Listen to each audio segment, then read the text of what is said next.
ईमानदार किसान और खोया हुआ बटुआ। एक छोटे से गांव सुंदरपुर में रामू नाम का एक किसान रहता था। वह बहुत मेहनती, ईमानदार और दयालु था। गांव के सभी लोग उसका सम्मान करते थे। एक दिन सुबह सुबह रामू अपने खेत की ओर जा रहा था। रास्ते में उसे सड़क के किनारे एक बटुआ पड़ा हुआ दिखाई दिया।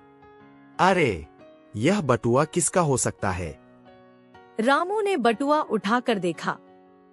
उसमें काफी पैसे और कुछ जरूरी कागजात थे। जिसका भी यह बटुआ होगा, वह बहुत परेशान होगा। मुझे इसके मालिक को ढूंढना चाहिए। रामू बटुआ लेकर गांव के बाजार की ओर चल पड़ा। वहां उसने गांव के व्यापारी मोहन को बहुत चिंतित देखा। मोहन जी, आप इतने परेशान क्यों लग रहे हैं? मेरा बटुआ कहीं खो गया है। उसमें बहुत सारे पैसे और जरूरी कागज थे। रामू ने तुरंत अपनी जेब से बटुआ निकाला। क्या यह आपका बटुआ है? हाँ, यही मेरा बटुआ है। मोहन ने बटुआ खोलकर देखा। सारे पैसे और कागज सुरक्षित थे। धन्यवाद रामू, तुमने मेरी बहुत बड़ी मदद की। लेकिन मोहन के मन में लालच आ गया। रुको, मेरे बटुए में इससे ज्यादा पैसे थे। तुमने कुछ पैसे निकाल लिए होंगे। नहीं मोहन जी, मैंने बटुआ जैसा मिला था वैसा ही लौटा दिया। मुझे यकीन नहीं है। चलो, सरपंच जी के पास चलते हैं। दोनों गांव के सरपंच के पास पहुँचे। क्या बात है? सरपंच जी, मेरा बटुआ खो गया था। रामू को मिला, लेकिन इसमें से कुछ पैसे गायब है।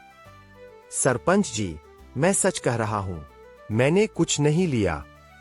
सरपंच ने ध्यान से पूरी बात सुनी और बटुए में रखे पैसे गिने। मोहन, तुम्हारे अनुसार बटुए में कितने पैसे थे? 10,000 रुपए थे। लेकिन इस बटुए में तो केवल 8,000 रुपए हैं। यही तो मैं कह रहा हूँ। सरपंच मुस्कुराए। अगर तुम्हारे बटुए में 10,000 रुपए थे, तो यह बटुआ तुम्हारा हो ही नहीं सकता, क्योंकि इसमें तो 8,000 रुपए हैं।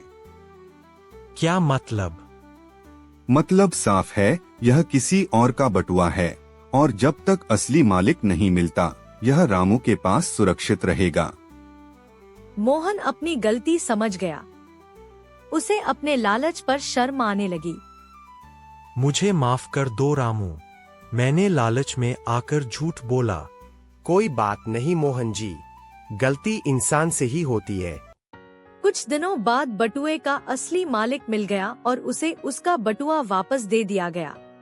गांव के सभी लोग रामू की ईमानदारी की प्रशंसा करने लगे।